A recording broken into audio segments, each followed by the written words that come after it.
Hi, this is the last paragraph of the chapter on the brace from Carl Philipp Emanuel Bach's Versuch über die wahre Art das Klavier zu spielen. I'll also be reading an appendix to the paragraph.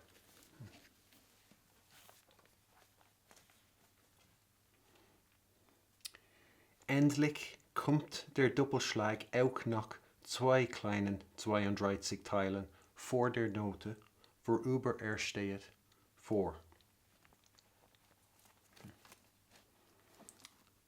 Diese Nötchen werden so geschwind als möglich an den Doppelschlag gehängt und mit ihm verbunden.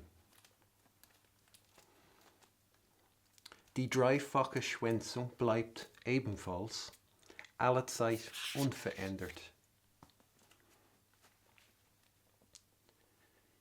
Diese noch seither von niemandem angemerkte Manier stellt in der Kürze einen Triller von unten vor und wird also auch an dessen Stelle über einer kurzen Note gebraucht.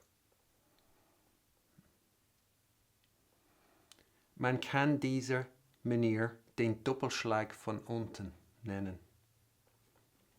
Sein Zeichen und seine Ausführung ist bei Figur 71 abgebildet.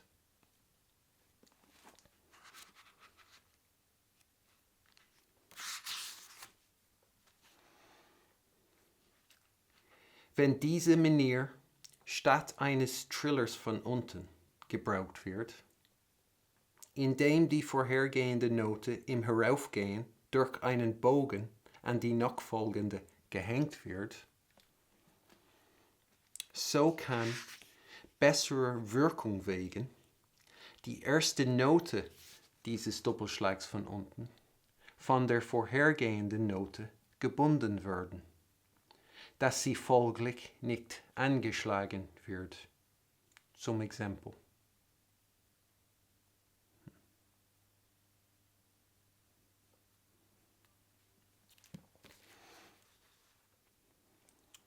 So, finally, as Bach puts it, we get to the brace from below, der Doppelschlag von unten, the last brace of the chapter, and that was a monster chapter.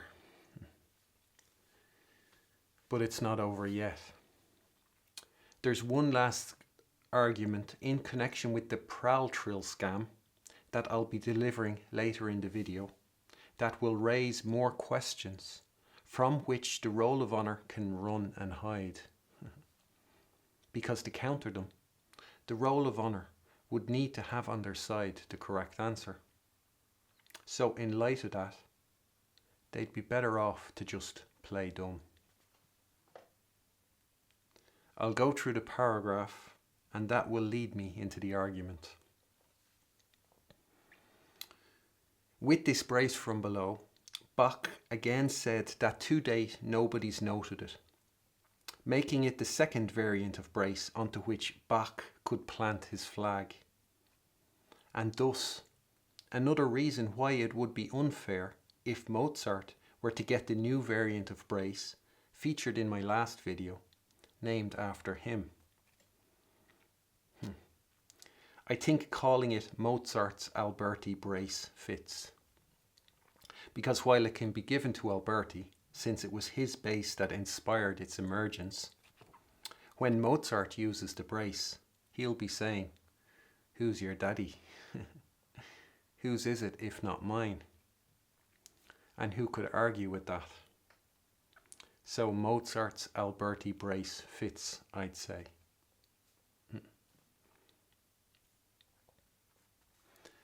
And with regard to measuring my claim about Mozart's Alberti brace, next to the roll of honours, and having to first wait for them to respond, one could always solicit a response on an individual basis from the roll of honour.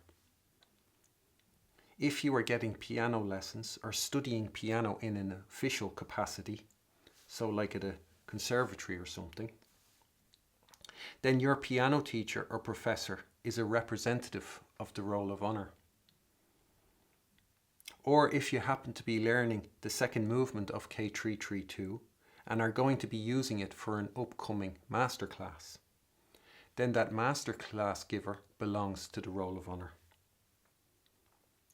Now, I wouldn't suggest going out guns a-blazing, because you'll only have them on the defensive, and you'll run the risk of making life there more difficult for yourself.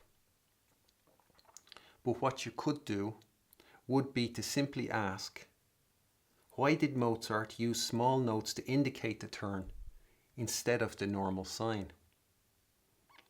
And listen to what they have to say on that topic, nod and thank them. And then decide for yourself how satisfactory and substantial you found the answer they gave you, next to the answer I've provided. So not to argue, but to innocently ask, and not let on while you're asking. The answer such representatives of the roll of honour give will reflect what the roll of honour generally knows and has to say on the subject. That would be a way to get a comparison and more context for your own progression and appraisal of the level at which they operate. Because you're informed as you ask, but they don't know you're informed. They won't feel any pressure.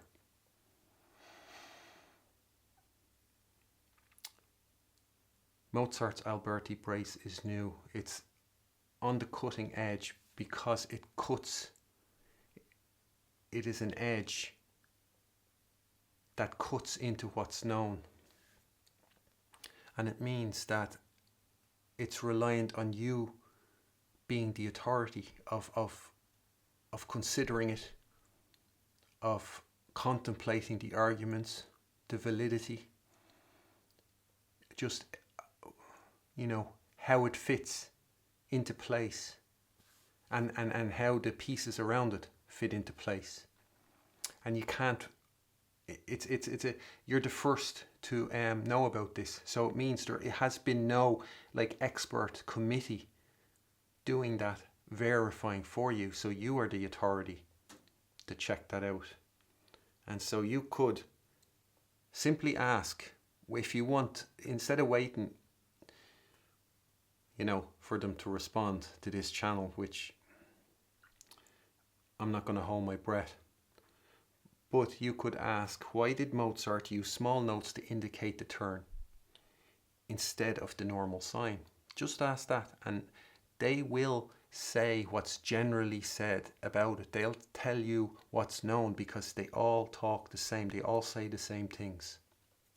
They all know what they know. It's a club. So, and when you hear that, and let them, they have every chance. There's no influence their answer. They're allowed, they have the same freedom to answer as I've had to provide my answer. And then you can compare, and then that can help you think, okay, which is the clever response? Which response has substance? Which makes sense? Which sheds light on the music or hints at insight? And which betrays a superficial, shallow understanding, surface level understanding of what they're talking about. So that's a possibility. And you can do it if you just ask that question, let them answer, and then decide for yourself. You can do it without making any trouble for yourself. Because you have to be careful. Because with the roll of honour, when you're paying money and you're nodding at everything they say, they're your best friend. They're all charms and they're all compliments, and you'll feel very warm and fuzzy around them. But if you do anything to expose them, you get to see their ugly side. Like I have the pleasure of seeing whenever I'm around them. because whenever I'm around them, they just want to get rid of me because I show them all up and they hate that. And the response is not, this is great, this is a chance for us to up our game. No, they don't have that response to it. They don't welcome it. They resent it and they want to get rid of me because their students start thinking, they get an experience in me and they start noticing what's lacking in their teachers and in their professors. And it happens that, they'll be enthusiastic about their professor and then they'll spend a bit of time, experiencing what it's like to go deep. And then they're not at all happy with their professor after that. And the professors don't like that, so they want to get rid of me as fast and as efficiently as possible.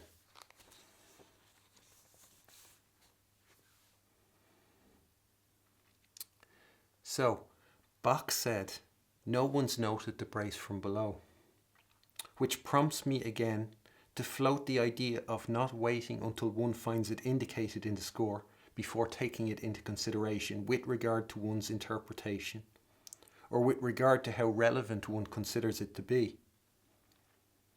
Strike it from the list of possibilities and you are denying yourself options.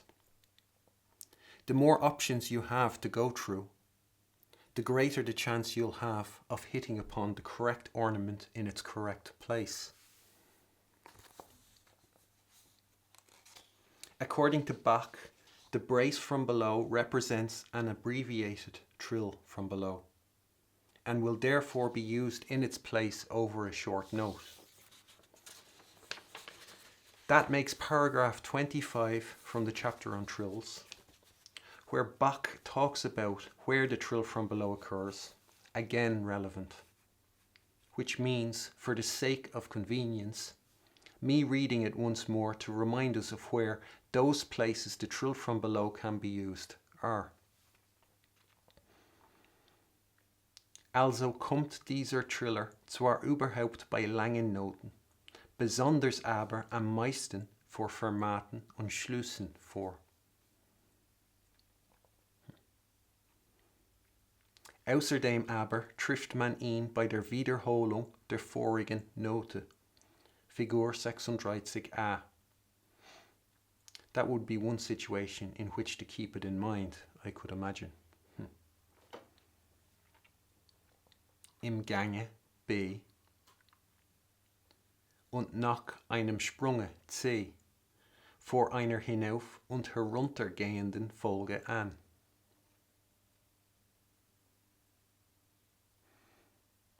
Man kann durch diesen Triller ganz bequem ganze Oktaven durchgehen und die Fingersetzung wird durch die paar Nötchen, welche im Anfange angehängt werden, ein vieles erleichtert. Bei Figur 38, wie dieser Triller mit guter Wirkung gebraucht wird, wenn die Modulation sich verändert. So in the example we are going from D minor to G major rather abruptly, and there, according to Bach, the trill from below works to good effect. And I have demonstrated all these examples as I covered them and in the respective videos. Und bei Figur 39, wie auch in Einschnitten gebraucht wird. And through the course of my channel, you can see me figuring out what cuts are. Einschnitten. They are phrases that don't end with a perfect cadence, or, to be more precise, a full cadence. They are phrase endings on a half cadence. I'll add paragraph 26 to that from paragraph 25. Wenn in Sprüngen, welche aufeinander folgen, Triller vorkommen, Figur 40, so findet der ordentliche Allein statt, und derjenige würde Unrecht tun, welcher, diesen Trillern eine besondere Schärfe zu geben, an diesem Orte entweder einen Triller von unten oder einen von oben machen wollte. The point Bach makes here could be perhaps taken into consideration with regard to the use of the brace from below too, should one encounter such a scenario in a score, except of course for notes with shorter values. It's often said about getting a second opinion. If you have these things in mind when you're trying stuff out to form an impression of your own or your own opinion, you then have a second opinion to bounce your findings off. And you can decide if you tend to agree or disagree with that second opinion, which can help you in reaching a final decision for yourself to which you can fully commit, or at least to which you can commit with good conscience for the time being.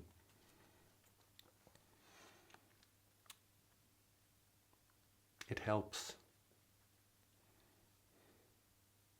You know, you might try something out and you might have a reaction to it, and then you have your second opinion in what Bach says and see what he says, and you think, is that the impression I'm getting from what I'm doing? And you can think yes, or if you're not sure, you can, Bach's opinion can help kind of crystallize what you might have had a suspicion of, or something that he might be able to put his finger on something you haven't been able to put your finger on. But as soon as Bach puts his finger on it, you'll go, oh yeah, that's right, I agree with that. And you're not going to have all these second opinions in your head all the time.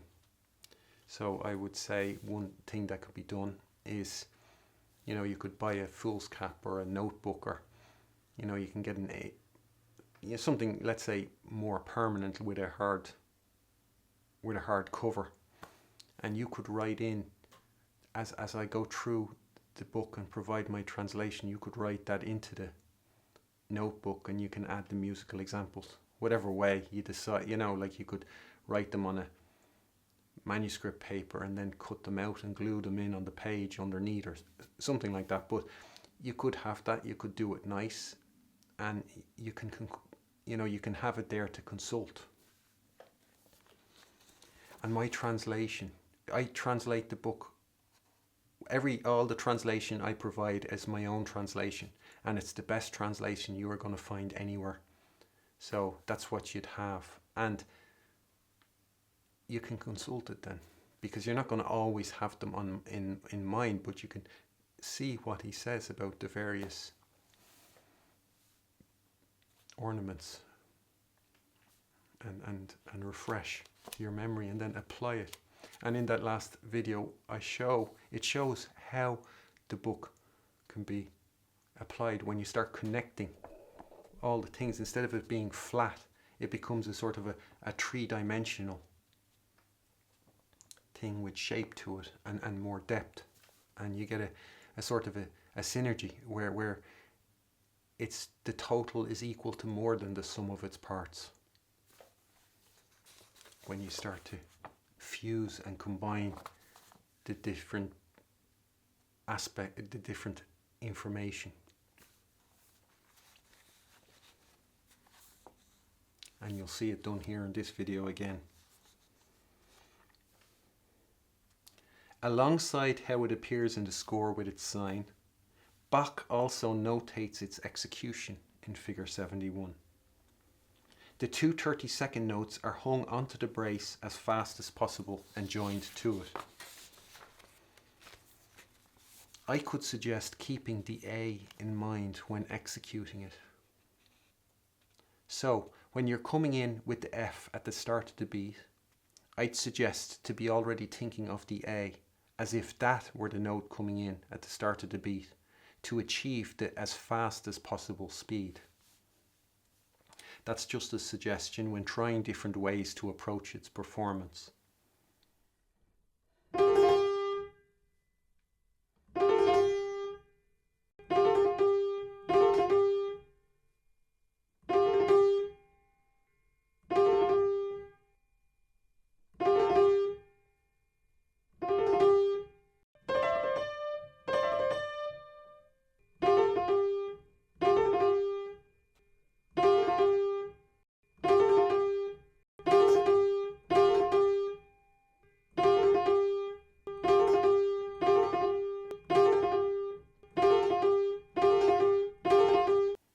what's not just a suggestion, but a serious recommendation, is that you use AC fingering, the solution to fingering, and the only complete fingering system, and AC finger position, the true answer to finger position, when playing, to put you on the road to achieving the best results humanly possible, or superhumanly possible. The full solution to fingering and the true answer to finger position belong to the true way to play the piano. They are an inextricable part. They are inextricable parts of that package, let's say.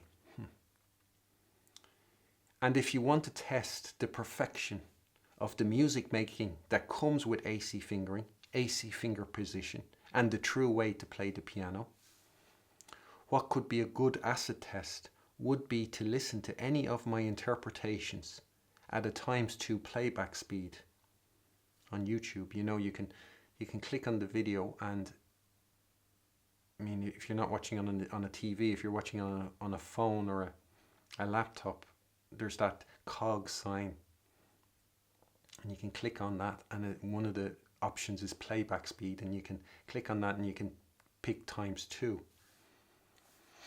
and listen to it twice as fast. Such a speed is quick to expose flaws, and it requires less attention to follow the longer curve or arc or shaping of the phrase and the integrity of the rhythm or the pulse. And I could recommend that list piece I uploaded to listen to that at twice the speed to hear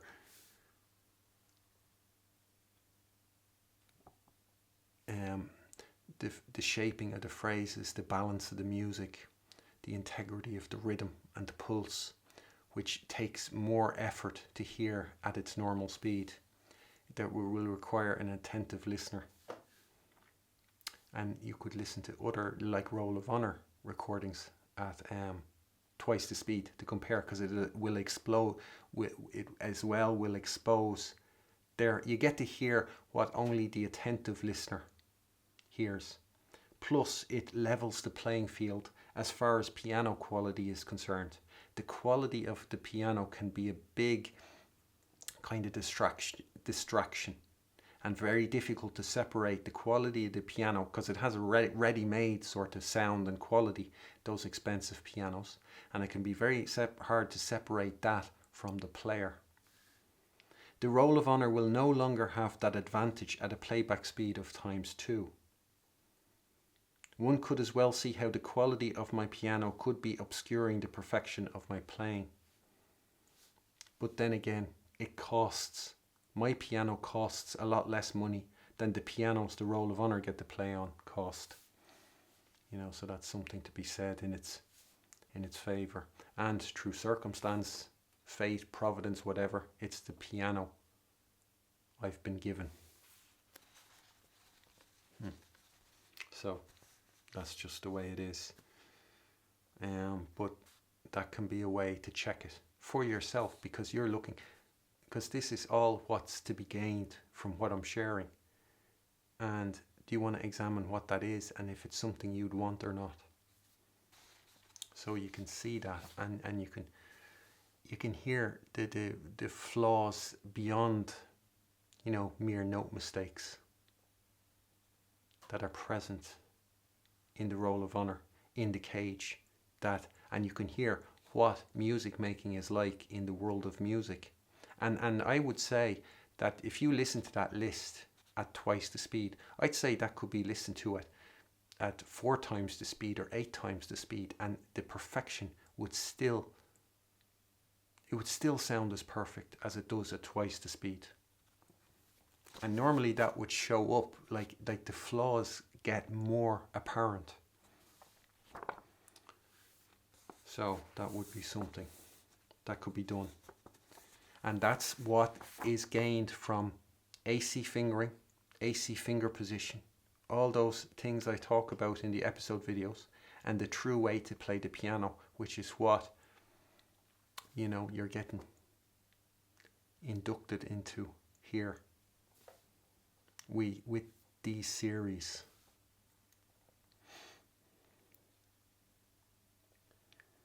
With Bach saying the triple tailing likewise remains the same, he is referring to what he said in paragraph 33 regarding the Pflichtbrace, or den geschnellten Doppelschlag.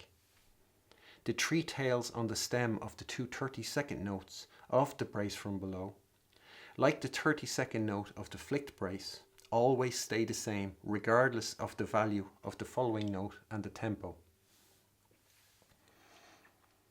Another detail I want to highlight is that when Bach says in the appendix to paragraph 37 that when the preceding note in ascent is attached via a bow to the following note, so kann die erste Note dieses Doppelschlags von unten von der vorhergehenden Note gebunden werden, dass sie folglich nicht angeschlagen wird. So when he says, as it translates, the first note of the brace from below can be bound by the preceding note so that it consequently isn't struck. Bach means the first note of the brace from below is tied to the preceding note when saying it is bound by the preceding note. And to understand or notice Bach's way of putting it will help in being able to understand the same turn of phrase that one will encounter in other parts of his book, where its meaning may be less obvious. I say that to have said it for potential future reference.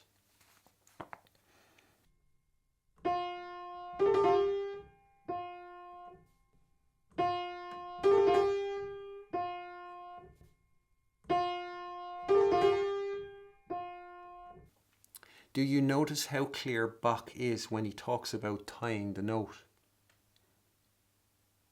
How clear his intention is.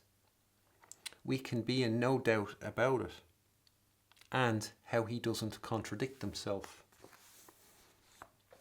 Because in relation to the Prahl trill scam, and the roll of honour's incorrect way they claim the Prahl trill, and by extension the glancing brace are to be performed, I say der Bach, the Bach of the cage, contradicts himself, whereas the Bach of the world of music, as representing how I claim the Prahl trill and glancing brace are to be performed without the extra bow, doesn't contradict himself.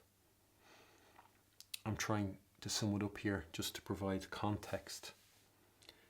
And I saw, by the way, the glancing brace translated as a trilled turn, so some people might know it as a trilled turn, and I call it glancing brace. And this is all in the name of establishing the true correct answer and providing evidence with which you can make up your own mind about who is right. It is in the interest of all those qualities the roll of honour love-claiming art embodies. All those things they love going on and on about as reasons why they love art.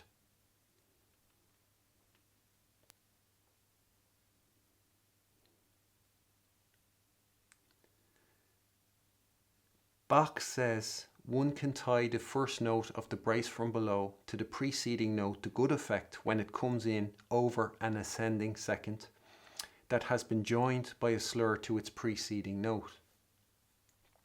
In other words, it's something one can do.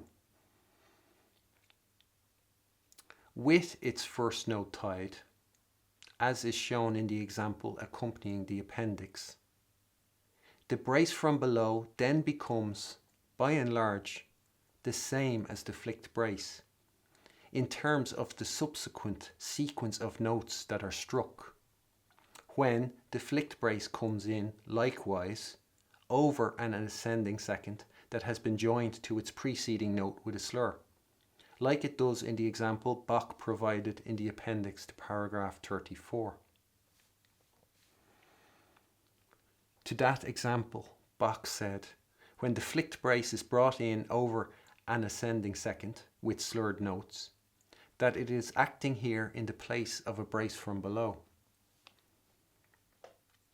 Diese Manier kann auch bei geschleiften Noten über der steigenden Sekunde angebracht werden. Zum Exempel. Sie vertritt hier die Stelle eines Trillers von unten oder auch eines Doppelschlages von unten. We can compare both examples and the written out execution of each. Put them side by side. There is consistency in what Bach says throughout the two paragraphs.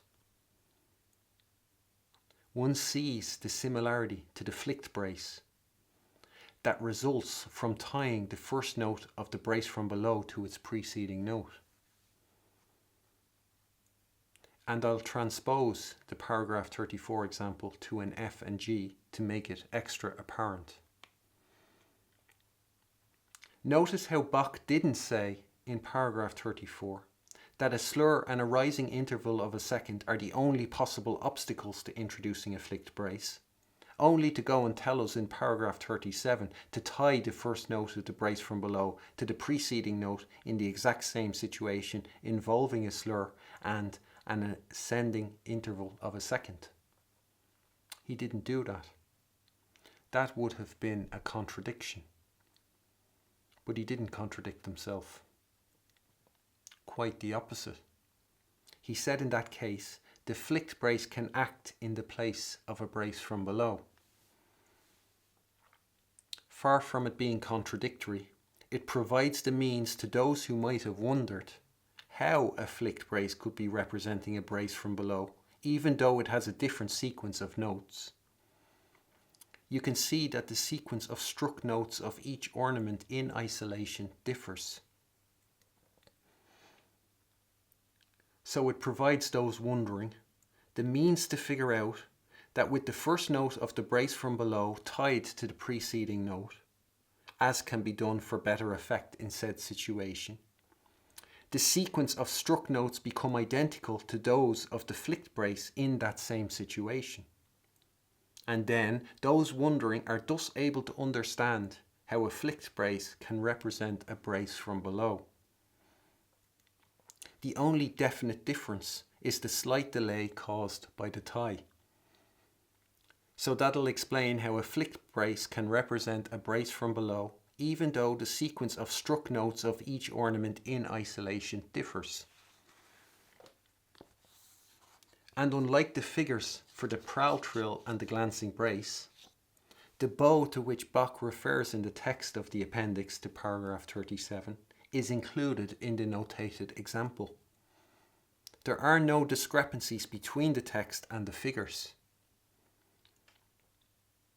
The same cannot be said for the notated example of the prowl trill, which is tab 4, figure 45, and the altered text of paragraph 30, from which the Roll of Honour get their version of the prowl trill they claim to be correct.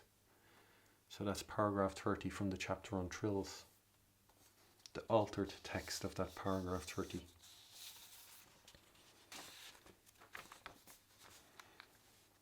I brought up the prowl trill scam on my channel. I say that the Roll of Honour are completely incorrect when they maintain that Bach wants the first note of the prowl trill, and by extension the glancing brace, tied to the preceding note, and I have provided much evidence and many arguments to substantiate my claim. A claim that warrants a rebuttal from the Roll of Honour.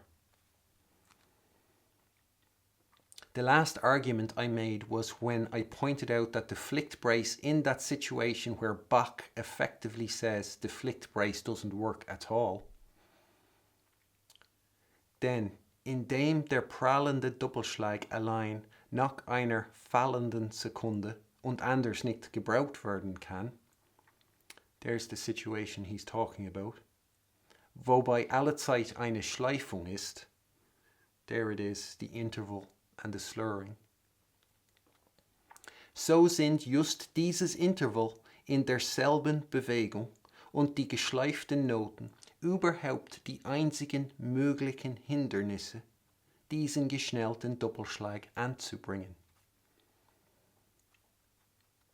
So in the video entitled The Only Possible Obstacles, which was part 9.2, I pointed out that the situation in which Bach says, in so many words, the flicked brace doesn't work at all, that situation is identical to the situation the roll of honour create when they erroneously tie the first note of the glancing brace to its preceding note. Aside, that is, from the slight delay caused by the tie. So except for the slight delay caused by the tie, the situations are, for all intents and purposes, identical. And I asked, how can the one present the only possible obstacles to introducing the flicked brace, and the other roll of honour situation be correct? How is that possible? I mean, I go into greater detail. This is just to sum it up.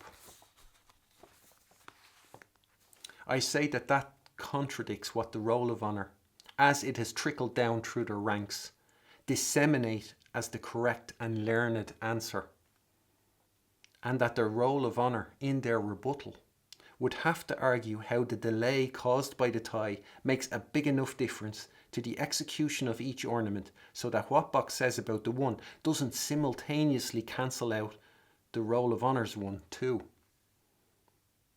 So that there is no contradiction posed by the two instances. Because if they can't do that, it is undeniable proof that they are wrong, and that the altered text was not Bach's doing. More than that, it also provides a scale to just how wrong they are, how remiss they are in their duties, or duties. The only possible obstacles are like a vast, wide open area with nothing in it bar one tree, through which the roll of honour drive a car and manage to crash that car into that one single solitary tree.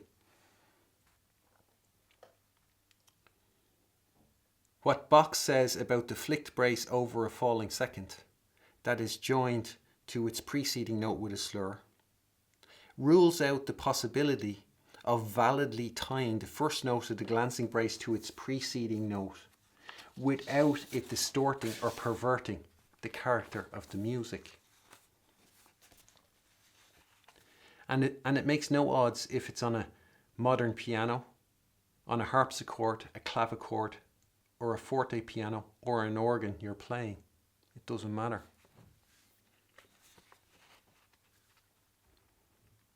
In the appendix to paragraph 37, together with what he said in the appendix to paragraph 34, both of which, I might add, were provided by Bach for the 1787 edition of his Versuch.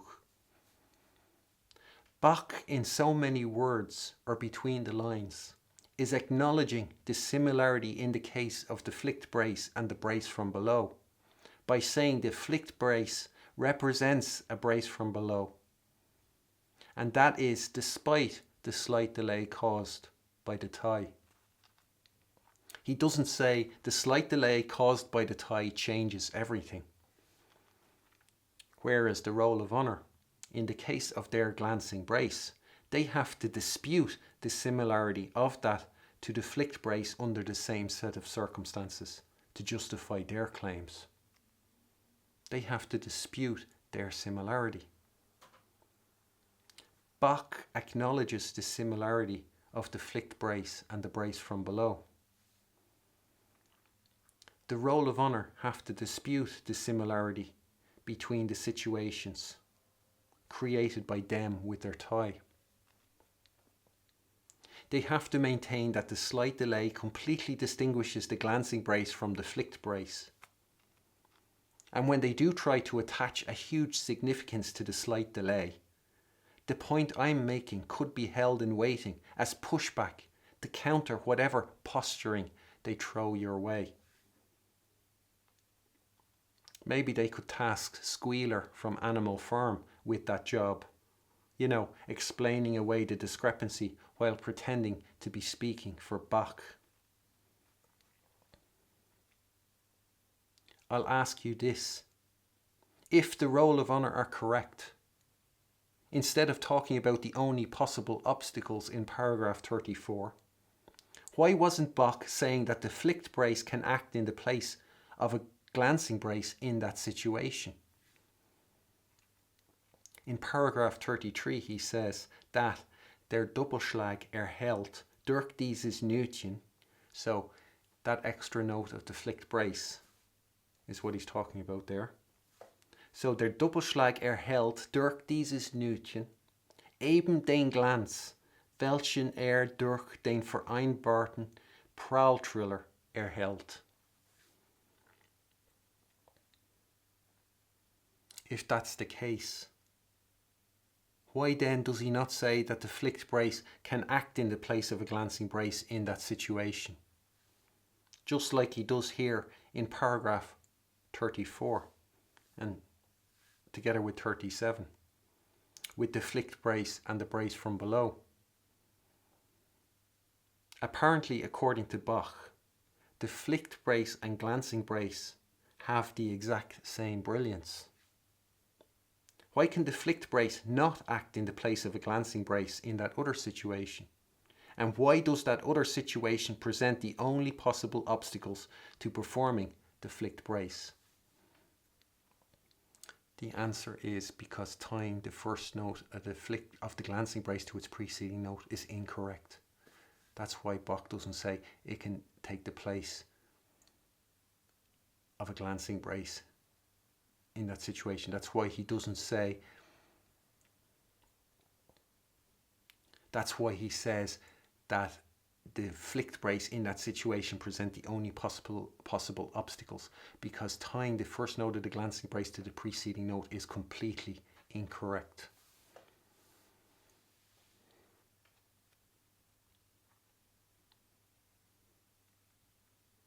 These are questions the roll of honour should have been asking themselves in their search for the truth. I mean, they've had decades to do it. It's not like I beat them to it. You know, they've had since Mendelssohn, the time of Mendelssohn, to come up with it.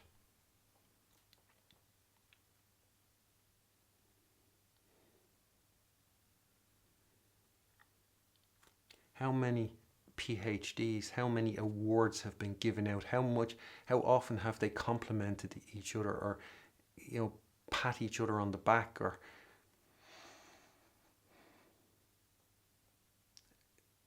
dished out critical acclaim for all their expertise? You could call it cross-referencing. You could call it investigation. You could call it vetting. You could call it reading comprehension. You could call it critical thinking. You could call it due diligence. There's lots of words for what is done there to come up with the right answer. But what was it? Were they too busy? I'll get that a lot if I were to approach the roll of honour. They're too busy. What exactly did they do to earn their reputations? And what takes priority over providing you the correct information? If it wasn't for you and the money and power you give them, they'd have nothing to do. They'd never get to pretend they're too busy.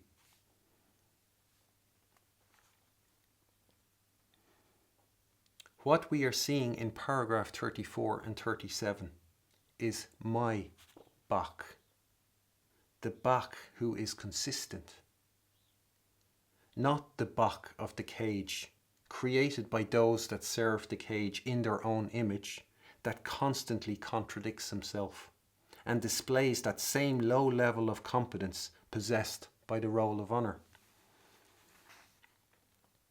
At what point does the roll of honour insult our intelligence? At that point when we get informed. I went through the system. I was told the exact same things by the roll of honour as you're being told by them now. And when they told me those things, they weren't insulting my intelligence at the time because I wasn't informed. Now, if they said those exact same things, which they're still saying, I mean, they live in the past. Now, they'll be insulting my intelligence if they think they can, fob me off or appease me with the same crap that they told me before is informed. So they start to insult your intelligence when you get informed.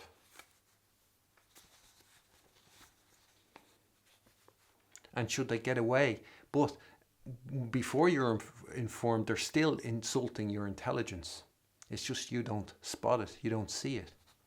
Should they be insulting your intelligence? Should that be the standard of their education? That you go, let's say, to a university or something for 4 or 6 or 7 years, and they just sit there across from you, insulting your intelligence the entire time.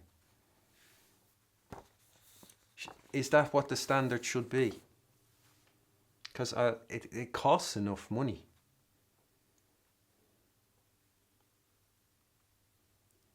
When you listen to the two versions, is one able to even distinguish the tie at all without a left hand to go with it?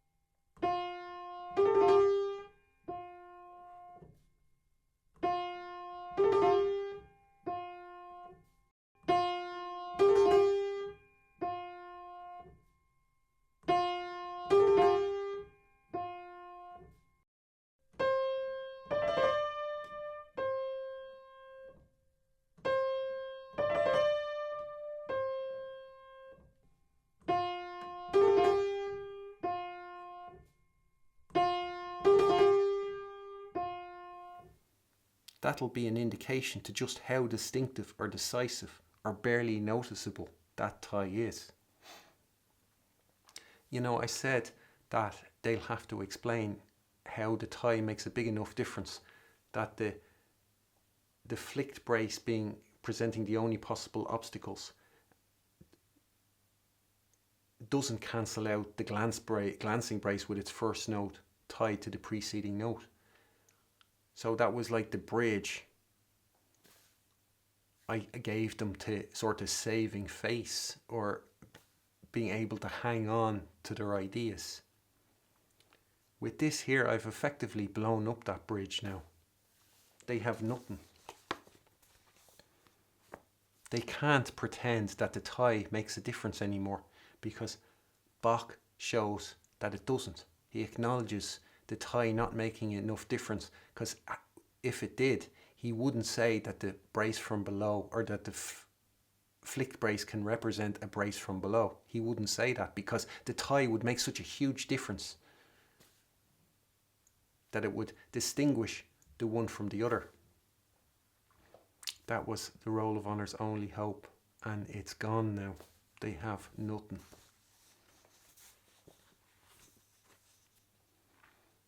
Plus, Bach says it all in correct sentences. He doesn't switch from plural to singular in the middle of a sentence, as was done in the altered text of paragraph 30. I mean, this what I'm presenting to you now, this takes digging. To spot that massive discrepancy in the text where he switches from single to plural to singular in the same sentence, that could be spotted right away by a proofreader or something. And the Roll of Honour, we're talking about the Associated Board of the Royal Schools of Music, edition Schott, Walter Niemann, all these top Roll of Honour experts, scholars, authorities,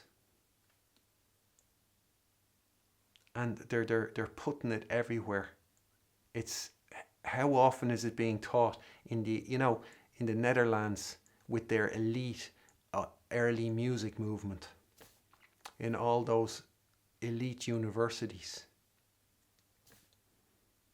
and they're basing it, and they can't even spot like something as simple as, hold on a second, Why is there a sudden switch from plural to singular in the sentence? They're so excited at the thought of, the Lilliput thing. They're tiny little midgets. Bach is the giant, and they get a glimpse of a chance where they can think, oh, we've figured out something. We're more sophisticated than Bach, and so they jump on it and they run off like a headless chicken in that direction, only to be shown up by somebody like me. And it's so embarrassing, and they'll blame me for that, at how embarrassing it is for them, and how it's impossible for them to acknowledge me or address me, because it puts them in such a bad light. And they'll think it's my fault that I put them in such a bad light, but it's not my fault. It's their own fault that they look in such a bad light, because if their standards had have been higher, if their competence wasn't so low, they could acknowledge me, they could acknowledge the correct answer and still save face.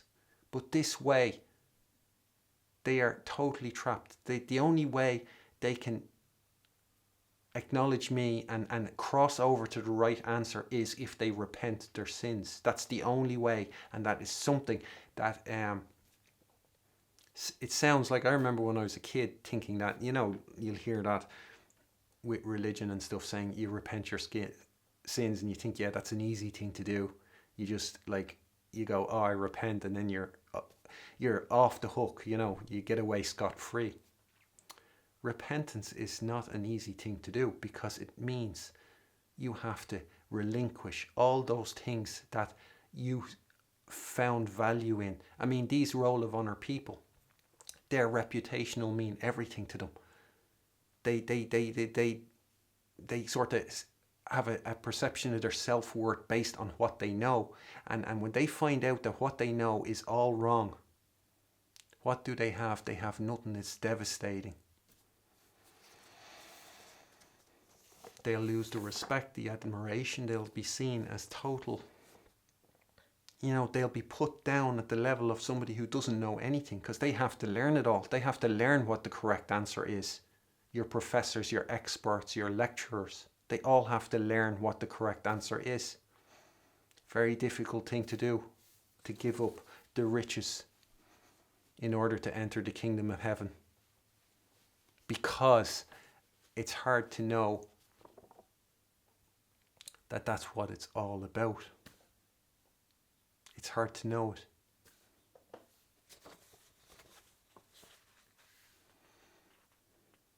What arguments did you hear from the roll of honor before accepting theirs as the right answer? What arguments do you hear from them before accepting anything they say as being correct? That'll go a long way to explaining the state classical music is in. The roll of honor, if anyone was to hold them to any standard, if they would have felt remotely obliged to take a look or justify their answers, would have jumped on the tie of paragraph 37 and said, look, Bach ties the first note. That means he ties the first note of ornaments. That makes us right. It was a common practice of the time. That's what they would have said. That's how they would have jumped on that. And they would have thought, yeah, this'll show Alan. Because we'll show him that it was a common practice. See, he's doing it there for that ornament. That means he does it. That means he'll have done it for the glancing brace too. And the proud trill. And that would be the next load of unsubstantiated garbage they'd expect you to swallow. And that's why they could pass. They could do that. They could point that and say, with their shallow, surface level understanding, say, he's done it, that means he does it everywhere, or that means it's done, without looking at any specifics, any details, any circumstances. And that would be the learned, the scholarly, the academic, the expert answer. The TED Talk answer, with all the TED Talk audience nodding their heads. Mediocrity is not something someone is. It is something that possesses a person.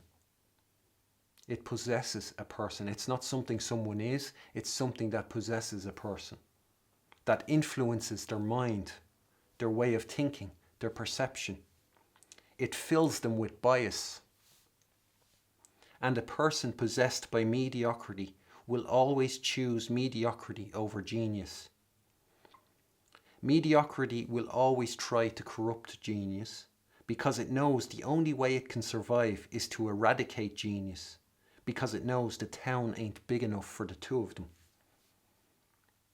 So the person possessed by mediocrity breeds mediocrity, becomes the tool of mediocrity to attack and eradicate genius. Those people are not only in the cage, but they are lost to the cage. If you notice a seed of doubt inside yourself, if you are able to recognize and respond to substance and argument, so if you're able to recognize and respond to substance and argument, then mediocrity has not managed to fully possess you. Mediocrity is empty. Hence, nothing exists in the cage. But if mediocrity doesn't fully possess you, you will be able to escape the cage. And I am providing here the means of doing that. When I was in the cage, mediocrity possessed me. It influenced my mind. It was only anything that alluded, it was the things that alluded to the correct answer that I hated the most when I was in the cage. And it was the things that were the bars of the cage that I flocked to the most. Because what happens to me in the cage is what happens to everyone in the cage. But I escaped the cage. I am in the world of music now, and that can be tested. You can test the perfection of the music making that goes with the true way of playing the piano, and that exists in the world of music. And you can see that nothing of the kind exists in the cage or with the roll of honor. Mediocrity sucks the life and soul out of everything. Lastly, I want to refer back to when I said about being wary of understanding the large bow as meaning legato or slurred. Here in the paragraph 37 example, Bach has the large bow, but he uses an additional bow to indicate the slur in the first part of the example. So I said that there's the large bow to indicate that the bar, let's say, of how it appears in the score, and then it's written out execution, that there's the large bow to indicate that those two bars belong together or have a relationship to each other. And I'd say to be wary of that, of interpreting that as meaning that the notes are meant to be played legato. And there you can see, when he wanted the note to be played legato or slurred, he added an extra bow. It wasn't just a large bow. So that'll support my claim. Yeah, so that's it. The prowl trill. There is no rebuttal. They have no hope. They are wrong. And it's proved they are wrong. And it doesn't matter. And that is not dependent on how many people like or agree or anything. That exists. That is there. And it will always show that the roll of honor are completely incorrect when they say that the first note of the prowl trill is to be tied to the preceding note. And all the people who graduate from their universities with early music master degrees and stuff, tying the first note of the prowl trill and the glancing brace, they are all wrong. They are all representing the roll of honor. They are all representing the cage, and they do not represent the correct answer. And this here could be a counter movement that represents the correct answers.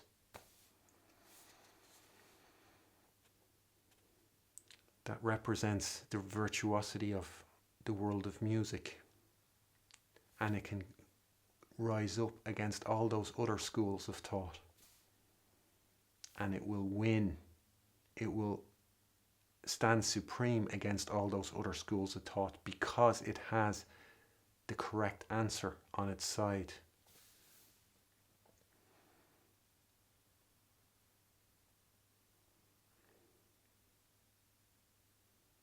It needs reforming.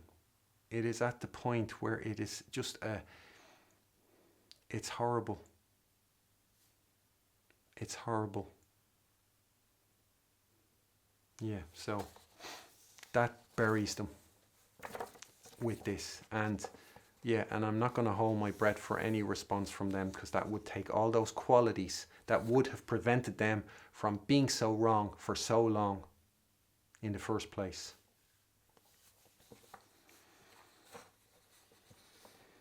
But you can decide. You don't have to be a chump. You don't have to go down with them. You know, they reserve all the what they get off you for themselves, the luxury, the benefits of what they have in the cage. They reserve all that for themselves. They'll expect you to take part in the, in the punishment, in the downside of it all. You're meant to share the burden of that. But when it comes to the benefits, they'll be trying to hang on to as much for themselves as possible. So you don't have to share in the humiliation or the, you can decide and recognize the correct answer and be a part of the correct answer and let them go down with the ship. It's the captain who has to go down with the ship, not the lowly, whatever lowly people are on a ship. No, they can jump overboard. They can see that they live, and you can too. You can side with the correct answer. Yeah, so that was the chapter on the brace, and that was the last of the bigger chapters, except for the final chapter on performance. That's another big chapter. But these chapters on, fingering the trills, appoggiaturas and the brace, they were all big chapters. And the next chapters coming up are not so big anymore. Some of them are quite, moderate in size. So the next chapter is the chapter on the mordant. And yeah. So you can compare that. I mean, we have now, completes the course on the brace. And what you have is over 30 hours of material on the brace, or the turn as it's called in the Roll of Honor. And you can compare that with what you have heard from the Roll of Honor regarding the brace. And if that was me, if I was to note what I was told as I went through the system, it would probably be a paragraph of information I've been told. And here you have over 30 hours of information regarding the brace. So that can just be compared, as evidence to what I say about nothing existing in the cage. You've got crumbs. You get scraps and crumbs. There's nothing in there but notes and noise. For all the 30 hours of insight and information you get in my course, What you get there is hours of practicing with the metronome, of breaking it up into rhythms, of, how many hours playing notes with it to the ticking of a metronome does it take to achieve all the insight possessed by Bach, for example? How many hours do you have to play notes to the tick of the metronome before it suddenly occurs to you, oh yes, all this information, all this insight? It'll never happen. You'll do it to your final hour and it'll never happen. All you are doing is hoping your muscle memory is the thing that becomes intelligent.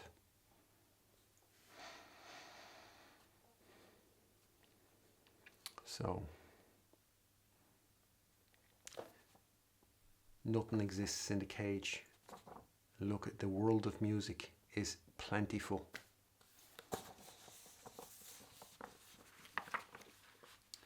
And yeah, so you can always, you have access to the roll of honor. You can use that access and get it for your own progression, development, to see. And I can imagine it's not easy, to accept what I'm saying, because it is difficult, because you do grow up thinking that these people do know something, that they are an authority. And most of the time, somebody like me saying these things it's very often unsubstantiated, or like they're weak theories or whatever, or it's like a nutcase sort of stuff.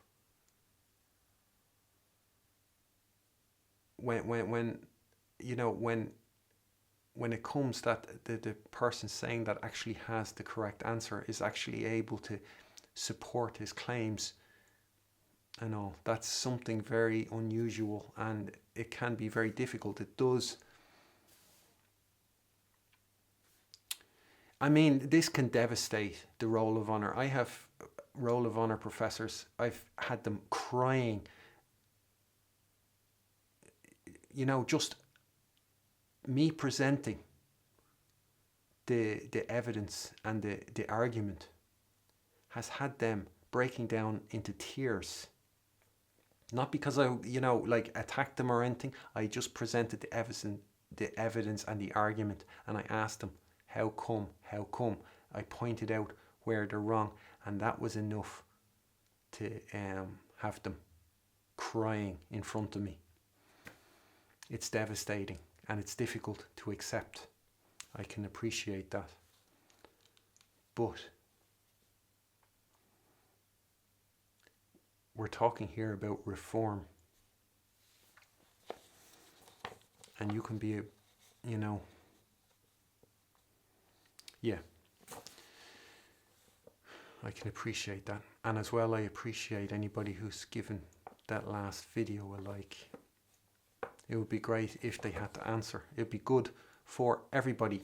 And in sports, a world champion, part of a world champion, like having their title or retaining their title, means they face contenders. And it's them facing and beating contenders that lets them hold on to the title. It means they can hold on to the title. And if a contender comes and defeats them, then the contender gets that title. The contender becomes the new champion. And you can, and the thing is, they are free to face this and come out reign supreme. And if you, let's say you don't like what I'm saying, and let's say you're completely convinced in your champions, you will want to see your champions face this as much as somebody who will want to, will agree with me and want to see the roll of honor face this, to see this win, just like you'll want your to see your champions destroy me. Because a contender will have people who are excited about the event because they want to see their champion beat the challenger. Whereas other people will be excited because they'll want to see the challenger beat the champion. Either way, it doesn't matter what side of the fence you're on. You should be interested in this happening. And it's not like in classical music, in classical piano, you're spoiled with people challenging the system. What you'll have is people saying, oh, listen to your teacher. They'll be, cowering and saying, oh, they're so great and whatever. You don't have somebody saying what I'm saying, challenging it. Why would you not want to see that happen? I don't understand it. I don't understand that. Yeah, but this was a monster chapter and it's over now.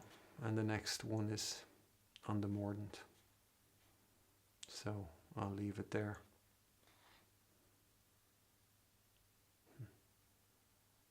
Thanks. Bye.